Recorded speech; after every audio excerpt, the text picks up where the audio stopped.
Generally speaking, I feel like the more I'm interacting with the world and talking and being talked to and just having my brain work, the more songs sort of come along. Often there are things that someone said, overheard someone saying, or something I say myself sort of under my breath, because I think in some ways they're the unguarded moments that things pop out, So I never know what I'm looking for, but luckily I do catch them once in a while. You're listening to Creatives Prevail, unraveling the stories of creative professionals. Hello, everyone, and welcome to Creatives Prevail. I'm your host, Mike Zimmerlich, and my next guest is Eric Colville from the indie rock group Low Stakes Band. In this interview, we discuss his songwriting process and whether it's worth it to go on tour. We also talk about their latest single, Upon the Wall. Let's get into it. Hey, Eric, how's it going? Good. How are you? Doing good, thanks. Thank you so much for being on the show. I really do appreciate it. It's my pleasure. So I wanted to ask you this question, kind of start things off on, because I noticed that you really put a lot of attention into your songwriting and the music that you want to release, and really about having a specific message of, all kinds of like issues that are going on and just things that you're feeling. And so I wanted to ask because I feel sometimes artists are conflicted between the music that they want to, or the art that they want to create, in comparison to making something that is going to appeal to an audience. So is there a difference between them, or are they one and the same? You just have to find the audience. What are your thoughts on that? Well, first of all, thank you for noticing. I do appreciate the fact that you're aware that I am putting some time into it. Um, I have often found myself throwing songs away because I realized I got caught up in the trap of whether people are going to like this or if it's commercial enough. And I think very succinctly, I believe that if you're writing a song that is true to you and has true meaning to you, that other people will find it having some meaning. In other words, I can't think for people. I can't think of what are they going to want, because I don't know that they know. I sure as hell don't know. So I think it's better just to be yourself, really say your piece outright. And then if it resonates with me, there's a chance it's going to resonate with someone else, because, more or less, we're all probably more the same than we're different. I like that a lot. You're 100% correct. Is that I think one of the sayings is people don't know what they want until you create it for them, right? So, but I also appreciate the fact that you mentioned that how we're more similar than we are different, and I 100% agree with you. Is that our core feelings about just whether it's the world, or just love, or whatever the case is, there's a similarity across all of us, right? And so if you're writing something that is true to yourself, chances are it's going to resonate with others as well. It might be if it's very more specific, it might be a core select people, but there's so many of us that are out there too, right? You're going to eventually find somebody that's going to have the same thoughts and feelings as you do.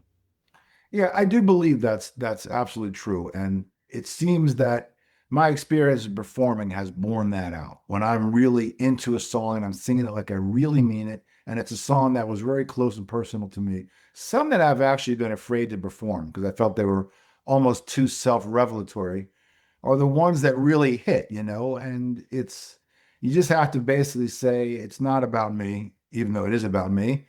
I'm writing about myself, but just let it out and let it happen, and not try to pre-plan whether it's going to affect people or not. I think that's a trap. Now, you mentioned that there are a number of songs that you just completely scrapped to find the ones that you like. Is there? I hate using the word ratio, but is there, where, okay, every 10 songs I find the one that's really good, or is it just a mishmash of things, or maybe you're on a roll and like a whole bunch of them you really like, and then there's a slump that there's none of them that you like?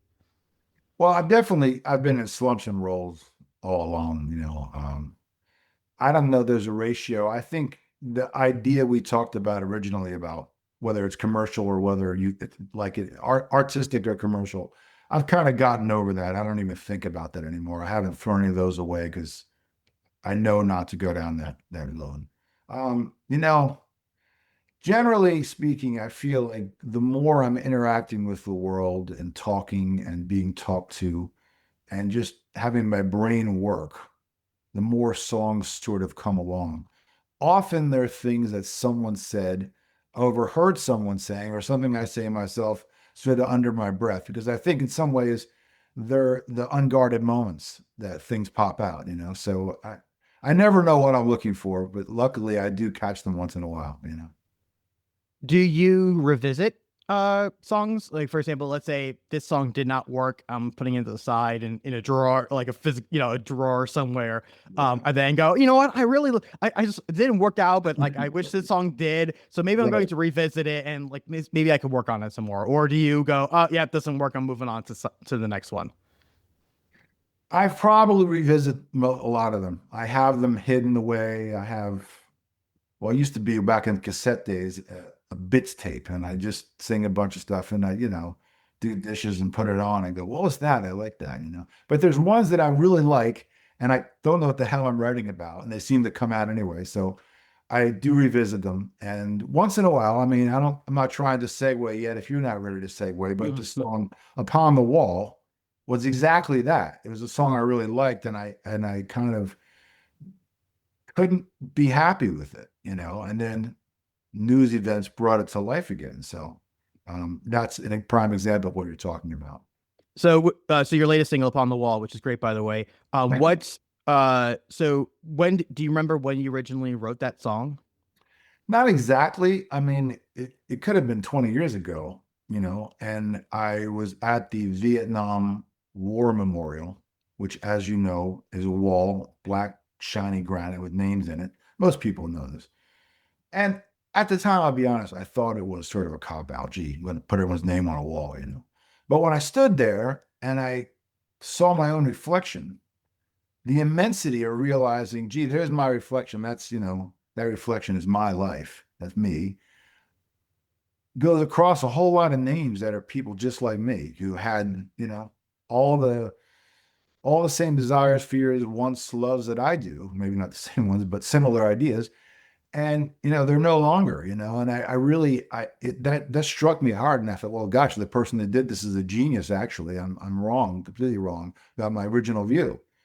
So the first verse that, you know, I think I see my reflection and I, you know, make the connection, that came out right there, and I had it laying around for years, and I've tried to add to it, and all the rhyme schemes sort of felt forced and dumb, and I just said, don't force it. It's time will come, you know. So. I think that's really interesting that you mentioned about how you really truly didn't not I don't want to say understand, but truly didn't appreciate what it was until you actually were there and experienced it yourself. And I feel like that also reflects on art as well, where some people, whether it's through other people about, talking about this particular artist and you go, that's probably not for me. But then when you actually go into the person's art and realize what they're talking about, Sure. that you having a whole new sense of appreciation or revelation, if you will, about what that artist or what that piece of art stands for. Yeah, sometimes it's hard to be open, you know. You have to really let yourself be immersed in something, and you know, it's kind of, if you can kind of just be quiet and you're mentally or you know, even verbally, and just see how you feel, check in with your own feelings, you know. Don't mean to get on new agey with you, but you know, actually know how you feel about something. That's often very didactic, you know. I do want to go back to your songwriting process for a second. So, are you the type of, because I've seen artists go a couple of ways. Are you the type of artist that sets a schedule where either you block a day off or a couple hours in a day to focus on writing, or are you the type of artist that is in the moment where, okay, inspiration hit me, I'm going to now dedicate some time to write some songs? You're certainly the latter. I admire those people who can set time apart and say, I'm writing now. But to me, it's always been akin to, like, you know, set time aside for lovemaking. I mean, it's like, you know, we'll convene at 5 o'clock, you know. I I think mean, some people do that too, but yes, I get maybe it. it never worked for me, you know. And so, I don't know. It's just the kind of thing, it just hits me. And then when it does, I make sure I give it the time, and I you know, try to. I think John Lennon once said something along the lines of, if you have an idea and a song comes along, try to write the entire song right then, even if you have substitute words, because you may not have that feeling yet. And I think that's what I try to do, whether I don't know, I rarely succeed. Once in a while I get lucky, but for the most part, I try to get as much of it out as I can. But I love those people. You just, okay, I'm gonna sit down and rap. I can't even begin, I wish I could. Yeah, it's interesting. I'm a little bit of a blend of the two, where I try to set myself on a certain schedule. A lot of times, it's just what I'm feeling in that particular moment, and Okay. how I want to be productive, right? As a creative, especially as a creative person, this is the time where, okay, yeah, I feel like I'm going to record something or going to write something or do those things. But if the moment's not right, I'm not. If I'm not feeling it, it's hard to just force it sometimes. Exactly. My feeling exactly. So I do want to talk about the Low Stakes Band real quick. So can you Sure. talk a little bit about that project and Sure. overall what it's about? Yeah, well, I kind of I moved and I didn't really have a band anymore. And I'm sure you and many other people know how hard it is to get a band together. And I thought, being that I'm one who likes vocal harmony, and I feel like the vocal harmony for me represents the core of a band. I think a lot of people, if you're doing the kind of music I'm doing, for a lot of people, it's the bass and drums, that whole lock up in the beat. And I get that. But I thought, let's just keep it simple, stupid, and find a good harmony singer, play acoustic guitar, do an acoustic duo, and just realize it would be an intimate performance or an evening with, they always say the evening with kind of thing, uh, set up for a while and see how that goes. And so the low stakes is basically that. My singing partner, Ann Holbrook, who I, work with, and I found her on Craigslist, very much by accident. I think her husband saw my ad and said, "This sounds just like you." So, God bless him. And so we've been doing that. But as of now, since you didn't ask, as of now, I've started to miss the full rock. As a songwriter, you got ballads, you got rock songs, they got all kinds of different songs. I miss the more full band thing. So we're now going to be able to do both. I have a bass player, drummer. We're building that piece now again, so I can do whether it's just acoustic duo in a coffee house or a full on band with electric guitars and the whole bit. So I'm building that as well. So Low Stakes is now getting another whole facet to itself. Oh, that's fantastic. Yeah. Yeah, it's one thing when you are performing by yourself or even with just one other person, but when you have a full group with you, it's an entirely different experience, and also for both yourself as well as for the audience. Right, right. So, and so many of my songs just don't really work as me on a guitar. And I've heard people say, well, I saw John Bon Jovi do Like a Cowboy on an acoustic guitar. And I understand that, but you already know the song in its full glory. It's different when you've never heard it before. It just doesn't translate unless you've heard it in your head before. So I feel like if you got one chance at the original music, and I feel like if it needs to be the full band thing, I need to present it that way. Yeah. Absolutely, absolutely. So, I mean, you talked about we talked a little bit earlier about the latest single, "Upon the Wall," but what else is going on with the band moving forward? Well, we're just trying to get all the other songs that were, rock songs. I have some that I've written that I'm still playing around with the different arrangements. How do I want to present this? But it's basically just figuring out who's playing what. I could use another guitar player, but I'm trying to get all that together, step on effects box, get off effects box while singing, all the fun stuff that entails. So, and then, we're just trying to get gigs, build a regional following, try to build out. I mean, I think you mentioned touring earlier. One can go on tour, but I mean, unless you really have people that are waiting for you, I'd rather build it regionally as much as I possibly can. And then if, some kind of tour makes sense, then I would do that. But, it's otherwise you need an awful lot of money to let people know you're coming to the nation, driving around everywhere. So. Absolutely. And it's different now. We're in the, not too long ago, actually, that was one of the main ways that you were marketing your band, is by going on tour and going to, Sure. opening for larger acts and then acquiring their audiences, right? And things like that too. Well, obviously it's a very different world now. And you don't necessarily have to do that. It still can be impactful. I know many artists that will tour extensively, and that's how they build their fan base. Right. But there's also a lot, as you mentioned, there's a greater expense that's involved now in doing that process. And it's smart to focus on regionally, not only for the expense, but also it's more likely that you're going to return to that area more often than, let's say, clear across the country or in another country. So it makes a lot of sense to strategize. Okay, we like to say weekend warrior runs, right? If you hit these cities in a weekend, Right. those are the ones that you Sure. can go continuously go back to and start building a fan base from there. I kind of call it a spoke tour. You go out and back. Yes, that's the other one I heard too. Bespoke tour, An yeah. overnight, go place and stay overnight, come back, that kind of thing. So I'm open to that and, willing to do it, but it does get a little much, if you don't have, if you're going to go somewhere to play for 3 people, it just doesn't seem to make a lot of sense. Maybe it does. Maybe I'm looking at it wrong. I don't know.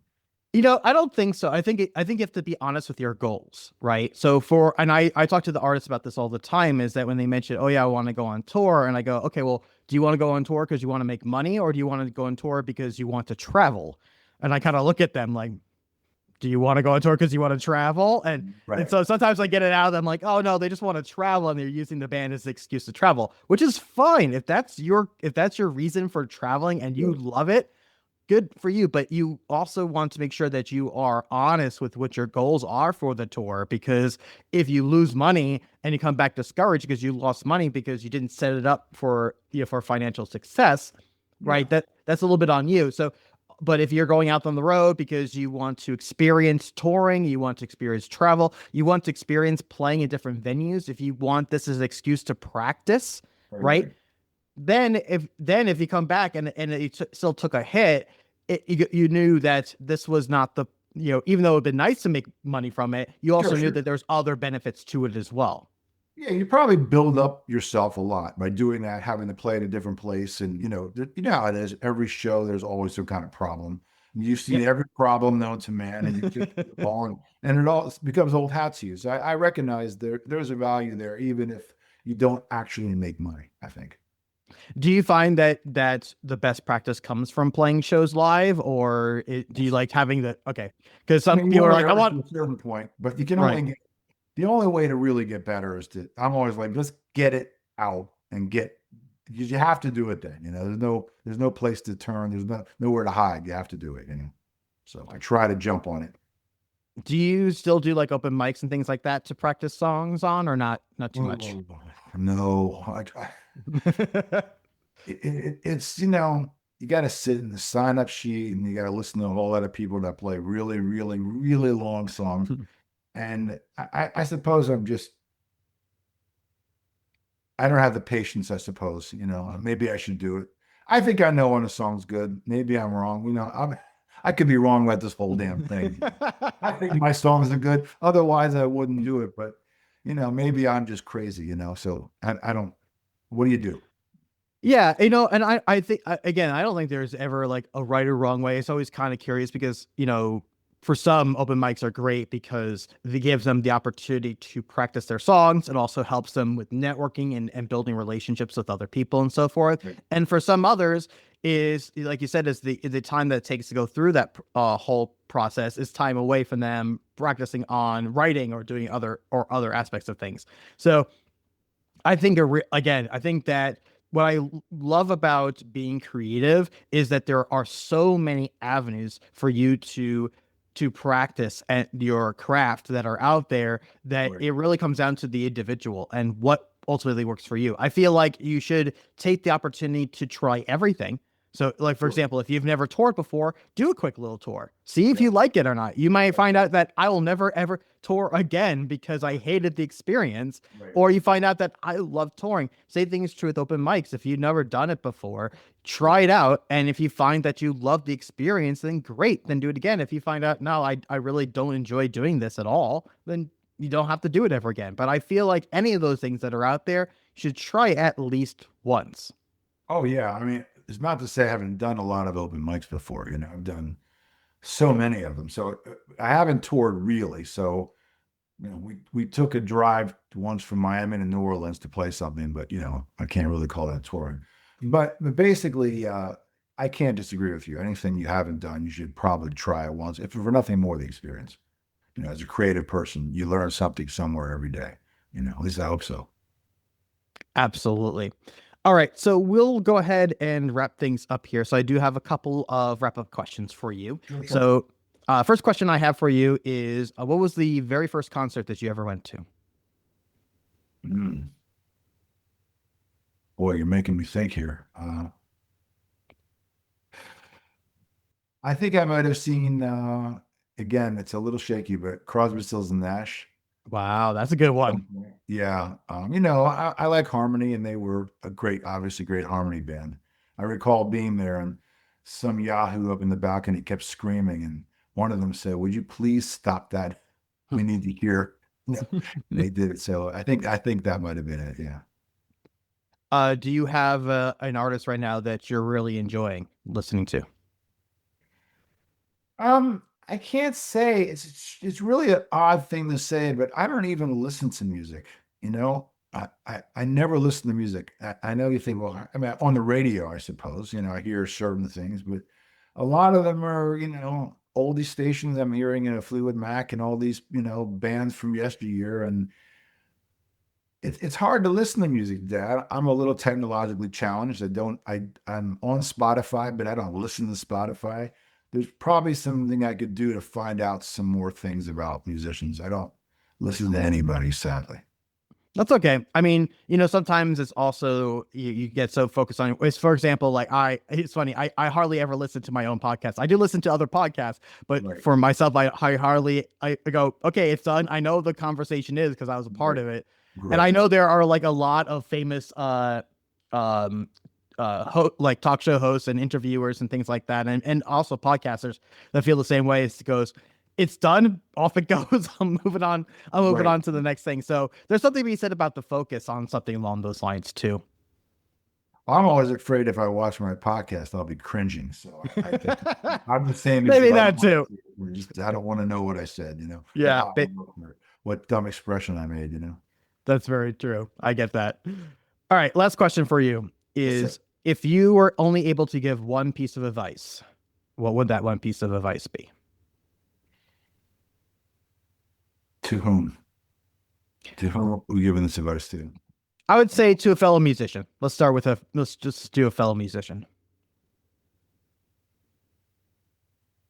I overcomplicate everything. I'm thinking about all the possibilities, but I guess I would say, and it almost sounds like a cop out, but be true to yourself. Do your music. Don't worry about whether the world's ready for it or not. And that there's that recipe may deliver me or that person to nowhere.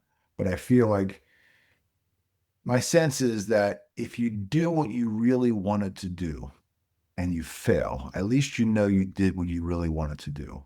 Versus if you didn't do what you wanted to do and you still fail, then you're left with, gosh, I wish if I had only done what I wanted to do, it would have worked out. So I think you have to do exactly what you want and don't worry about it. Couldn't agree more. Well, thank you so much for your time. I really do appreciate it. Definitely will make sure in the show notes that we'll talk about, mention your latest single. Congratulations on the latest single, and wish you the best of luck moving ahead. And thank you very much for taking the time to have this podcast with me. Appreciate it. My absolute pleasure.